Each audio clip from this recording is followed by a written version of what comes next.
Bienvenidos a todos, es de gran gozo que nos puedan acompañar a la palabra de Dios y vamos a comenzar orando, poniendo este tiempo en manos de Dios. Oremos. Señor, gracias por este tiempo, Señor, que nos permites estar reunidos aquí, Señor, escuchando tu palabra. Gracias, Señor, porque misericordioso eres tú, Señor, misericordioso para con nosotros, Señor. Y te damos gracias, te pido que en este tiempo tú nos guíes, Señor, nos lleves a comprender más tu palabra, Señor, y te agradecemos. En el nombre de Jesús, amén y amén. Y lo que vamos a compartir hoy es nuestra actitud en este tiempo difícil. Estamos pasando un tiempo bastante difícil como iglesia, y no es nada fácil para nosotros el hecho de que no podamos reunirnos, de que no podamos compartir como lo hacíamos antes con nuestros hermanos, pero tenemos que confiar en Dios, tenemos que confiar en que Él es bueno, que Él es soberano, que Él nos ama y que también que Dios permite que pasemos estas pruebas porque tiene propósitos que quiere cumplir en nosotros, en su iglesia. Y la pregunta que deberíamos hacernos es ¿cuáles son estos propósitos que Dios tiene para nosotros? Pero antes de hablar de estos propósitos, debemos entender o debemos saber que Dios, primeramente, Dios es bueno. En Salmos 145, del 8 al 9, dice: clemente y misericordioso es Jehová, lento para la ira y grande en misericordia. Bueno es Jehová para con todos, y sus misericordias sobre todas sus obras. Entonces, Dios es bueno. Debemos, a pesar de esta situación que estamos viviendo, debemos saber que Dios es bueno, que Dios también es nuestra fortaleza en la angustia. En Nahum 1:7, Jehová es bueno, fortaleza en el día de la angustia, y conoce a los que confían en Él. Dios es bueno, Dios es nuestra fortaleza en la angustia. También Dios es soberano, o sea, Dios está y siempre ha estado al control de todo lo que sucede en el mundo. En Job 42, 1 al 2, Job decía: yo conozco que todo lo puedes y que no hay pensamiento que se esconda de ti. Job sabía que Dios todo lo podía hacer, que si Dios dijera esta plaga, esta enfermedad se detiene hoy, Dios lo puede hacer. Entonces Dios es soberano, Dios está al control, Dios sabe dónde comenzó esta plaga y sabe hasta dónde va a terminar. Pero también debemos saber que Dios nos ama. La mayor muestra de su amor es que Dios entregó a Jesús, a su Hijo, por nuestros pecados. Romanos 5:8 dice: mas Dios muestra su amor para con nosotros, en que siendo aún pecadores, Cristo murió por nosotros. San Juan 3:16: amó Dios al mundo, que ha dado su Hijo unigénito, para que todo aquel que en Él cree no se pierda, mas tenga vida eterna. Romanos 8:32 dice: el que no escatimó a su propio Hijo, sino que Él lo entregó por todos nosotros, ¿cómo no nos dará con Él también todas las cosas? Y esto es lo que debemos saber, que Dios nos ama, que Dios es bueno, que Dios está al control de todo lo que sucede, y que Dios tiene propósitos para su iglesia. Entonces, ¿cuáles son estos propósitos que Dios tiene que Dios quiere cumplir con su iglesia? Primero, los propósitos, o entender que el pensamiento de Dios es mayor que el nuestro.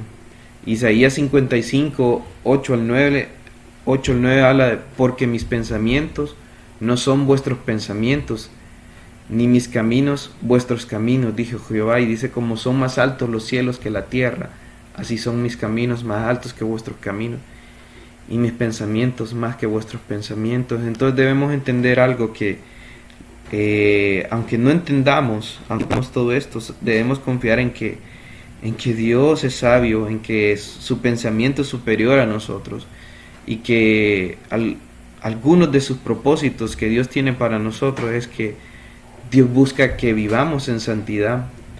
Y lo que hemos visto en la actualidad es que la iglesia no ha vivido así en ese estilo de vida. Hemos escuchado acerca de inmoralidades, hemos escuchado acerca de desorden en la iglesia, hemos escuchado acerca de muchas cosas que no están bien en la iglesia. Y Dios quiere que vivamos en santidad. Entonces uno de los propósitos de Dios para nosotros como su iglesia es que vivamos en santidad.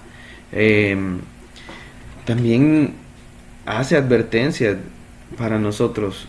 Esto que está sucediendo puede ser algo del juicio de Dios, puede ser el propósito puede ser que Dios, creo que Dios busca que nosotros vivamos en santidad. Y por ejemplo, Dios trató con el pueblo de Israel en Amós 4:6 al 12 dice: hice que pasaran hambre. Esta es otra versión, es NBI. Hice que pasaran hambre en cada ciudad y que hubiera hambruna en cada pueblo, pero aún así, dice, ustedes no se volvieron a mí, dice el Señor. Yo detuve la lluvia cuando sus cosechas más lo necesitaban. Envié la lluvia sobre una ciudad, pero la retuve en otra. Llovió en un campo mientras que otro se marchitaba. La gente deambulaba de ciudad en ciudad buscando agua, pero nunca había suficiente. Pero aún así, dice, ustedes no se volvieron a mí, dice el Señor. Arruiné sus cultivos y viñedos con plaga y moho. Langosta devoró todas sus higueras y todos sus olivos. Pero aún así ustedes no se volvieron a mí, dice el Señor. Les mandé plagas como las envié sobre Egipto hace tiempo. Maté a sus jóvenes en la guerra y llevé lejos a todos sus caballos. El hedor de la muerte llenó el aire, pero aún así ustedes no se volvieron a mí. Y esto habla acerca con el pueblo de Israel, cuando el pueblo estaba dividido en dos. Estaba la parte norte, y Dios enviaba juicio para Israel, y aún así ellos no se quisieron volver a Dios. Entonces también Dios está buscando que nosotros nos volvamos a Él. Y esta es una de las formas como Dios utiliza esto para que nos volvamos a Él, utiliza esta plaga para que nos volvamos a Él. Y que andemos en santidad. En 2 de Corintios, Efesios 5, 26 al 27, habla acerca del propósito, dice, de la iglesia para santificarla, habiéndola purificado en el lavamiento del agua por la palabra, a fin de presentarla a sí mismo una iglesia gloriosa, que no tuviese mancha ni arruga ni cosa semejante, sino que fuese santa y sin mancha. Y ese es el propósito de Dios.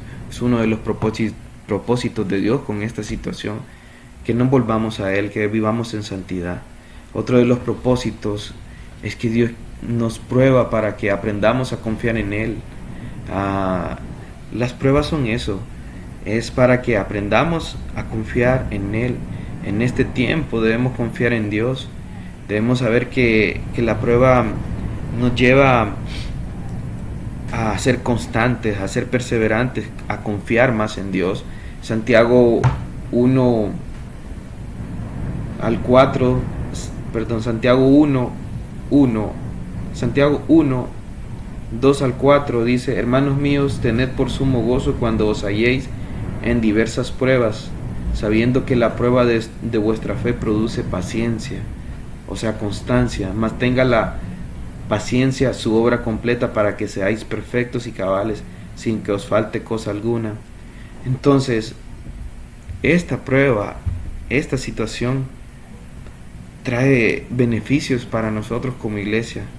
Hace que seamos constantes, hace que confiemos más en Dios.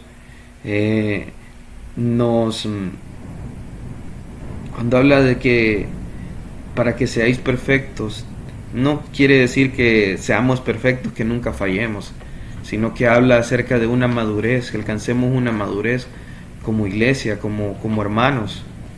Entonces Dios busca eso en esto, que nosotros confiemos en Él, que maduremos. Y ese es uno de los propósitos, que aprendamos a confiar en Él. Otro de los propósitos que Dios tiene con esta situación es que Dios está llamando al arrepentimiento y salvación de los que no creen en Cristo. Mateo 3:2 habla lo que se predicaba, lo que Juan el Bautista predicaba era el arrepentimiento, lo que Jesús predicó en Mateo 4:17. Arrepentidos, decía, porque el reino de los cielos se ha acercado. En Hechos 2:38 habla acerca de la predicación de Pedro, y Pedro les decía: arrepiéntanse y bautícense. Entonces Dios está buscando que nosotros nos arrepintamos, que los que no conocen a Cristo se arrepientan, y también nosotros, si hemos estado fallando, que nos arrepintamos de nuestros pecados. También otro propósito es que Dios nos está mostrando que nuestro fin último no es este mundo. En Filipenses 3:20 al 21 dice: más nuestra ciudadanía está en los cielos, de donde también esperamos al Salvador, al Señor Jesucristo, el cual transformará el cuerpo de humillación nuestra para que sea semejante al cuerpo de la gloria suya, por el poder por el cual puede también sujetar a sí mismo todas las cosas. O sea, nuestra ciudadanía no es aquí, nuestro fin no es aquí, no es que vamos a permanecer aquí por mucho tiempo, sino que tenemos un tiempo estipulado, y Dios nos muestra que este no es nuestro fin último, no es este mundo, sino que nuestra ciudadanía está en los cielos. Entonces es otro de los propósitos. Y ¿cuál es nuestra actitud? ¿Cuál es la actitud que debemos tener en este tiempo? En 2 de Crónicas 7:14 dice: si se humillare mi pueblo, sobre el cual mi nombre es invocado, y oraren y me buscaren y buscaren mi rostro, y se convirtieren de sus malos caminos, entonces yo iré desde los cielos y perdonaré sus pecados y sanaré su tierra. Y aunque esto es una promesa específica para el pueblo de Israel, no podemos negar que también nos sirve a nosotros, porque Romanos 15:4 dice: porque todo lo que fue escrito en los tiempos pasados para nuestra enseñanza se escribió a fin de que por medio de la paciencia y del consuelo de las Escrituras tengamos esperanza. Entonces, todo lo que fue escrito en el Antiguo Testamento, en el tiempo antiguo, es para nuestra enseñanza. ¿Y qué es lo que podemos aprender de este versículo de 2 de Crónicas 7:14? ¿Cuál es esa actitud que debemos tener en este tiempo? Dice: si se humillare mi pueblo, una actitud de humildad. Si se humillare mi pueblo, o sea, de humillación, debemos humillarnos ante Dios, debemos orar, dice, y oraren, dice. Entonces, otra de las cosas que debemos hacer es estar orando.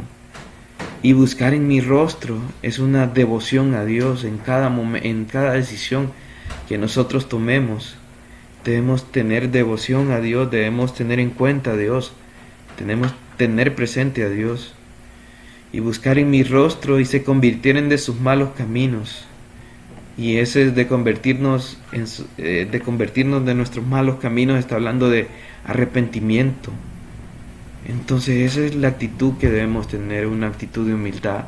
Debemos estar orando, debemos las cosas que hagamos, debemos arrepentirnos de nuestros pecados, y solo así es como Dios va a oír nuestra oración y nos perdonará nuestros pecados y nos sanará. Dios puede hacer que quitar esta enfermedad, esta peste. Pero ¿cuál es la actitud que estoy tomando? ¿Cuál es la actitud que estoy tomando en este tiempo? He sido humilde, he buscado al Señor en oración, he tomado en cuenta a Dios en cada decisión, estoy arrepentido de todo lo malo que he hecho, me he examinado a mí mismo. Y ese es lo que quisiéramos comprender, o sea, animarles a buscar al Señor, a humillarnos, a arrepentirnos Y bueno, les animo. Oremos. Gracias, Señor, gracias por esto, Señor, por aprender de tu palabra, Señor. Te pido que sea para edificación nuestra, Señor, que realmente oremos, Señor, a ti en humildad. Tomemos en cuenta, Señor, en cada decisión, que nos arrepintamos de nuestros pecados, Señor. Señor, ayúdanos, que cada día podamos orar a ti, que cada día te estemos buscando, Señor. Gracias, Padre, por tu misericordia y por tu amor. Amén y amén.